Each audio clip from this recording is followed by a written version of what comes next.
Hi! Welcome back to my mini vlog. Another day, another eksena, another rampa na naman. So for today's video ay kukuha nga tayo ng Chinatown.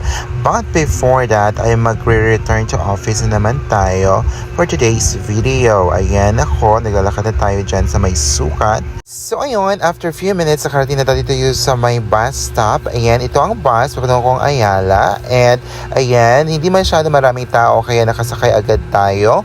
Ayan, nandun na tayo sa may bus. And luckily, hindi masyadong trafficking. So, nakagora din tayo. So, after few minutes na naman, ayan, nakarating na tayo dito sa Magallanes. Dito pala ako bumaba kasi medyo malayo kasi. Ngayon kasi umiikot na ang bus patungong Ayala Avenue kaya hindi na siya advisable. So, bumababa na ako dito sa may Magallanes. Dito ako sa may Magallanes Station. Sumasakay ng MRT. So, ito ang MRT ng Magallanes. And wala, nandito na tayo.